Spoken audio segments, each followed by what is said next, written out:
الله الله يا رجال الله.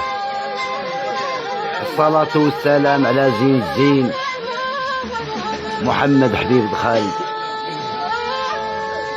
الحال يا الحال، سبحان الخالق، أخلق وفرق الخلق كله وحاله.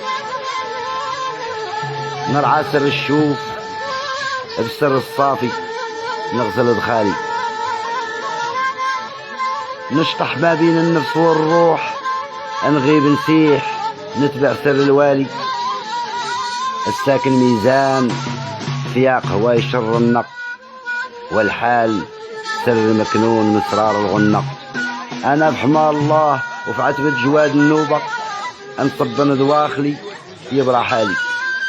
الله الله يا رجال الله. الصلاة والسلام على زين الزين محمد حبيب دخالي.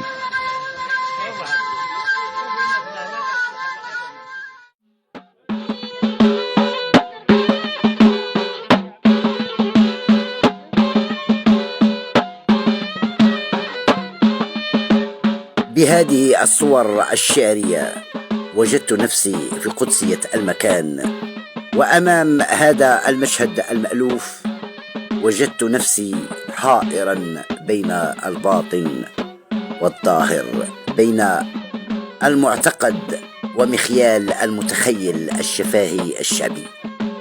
فهذا المشهد المألوف لدى أبائنا وأجدادنا، لكن مع الأسف غير مألوف لدى البعض منا، وهذا راجع إلى عدم الاهتمام والتعريف برمزية العادات والتقاليد في المواسم. ويبقى موسم الوالي الصالح سيد العربي البوهالي شيخ المواسم لدى قبائل زمور وبني حسن الغرب.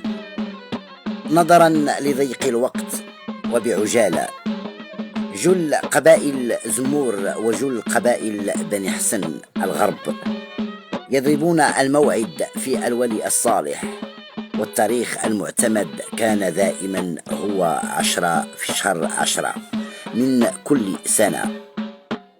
وهذا التاريخ له دلالة خاصة لدى قبائل بني حسن وزمور، وفي اعتقادي ربما يرمز إلى يوم ميثاق الشرف للمحبة والسلام الذي يعرف بميثاق طاطا أي الطويط، لكل قبيلة طاطا.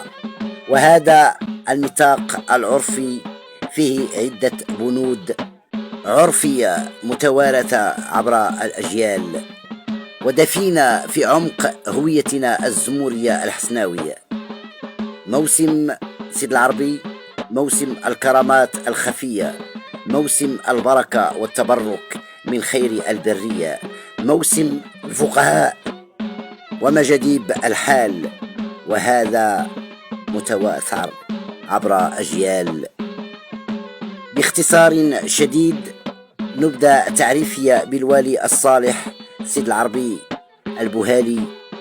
سيد العربي هو شريف إدريسي النسب، واللقب بالبوهالي لما كان عليه الشريف في حياته، وهكذا كانوا أولياء الله يهمون في أرض الله وفي سحر الوجود. وله لقب ثاني ببوحمرية، إشارة إلى مكان دفنه رحمة الله عليه، أي البقعة من حمرية وما جورها من رمل. فهذا الولي الصالح له مكانة خاصة في قلوب زمور وبني حسن، وضريحه مقدس لديهم. له عدة كرامات لا زالت الذاكرة الشفاهية الشعبية تتداولها إلى يومنا هذا. وأترككم مع هذا المشهد الروحاني المؤثر في النفوس لما يتحلى به من روح التآخي عبر عناق وبكاء من شدة الفراق. فهذا المشهد يثير فضول المتلقي، أما الذي وجد فيه ينغمس فيه بدون شعور، لنقف إجلالا وإكراما لآبائنا وأجدادنا الذين أسسوا هذا التلاحم القبلي الذي سمي بطاطا بصيغة المفرد وبالجمع الطويط، والغاية منه السلم والسلام تحت مواثيق عرفية، والتي تحكمها مبادئ دينية حسب مخيال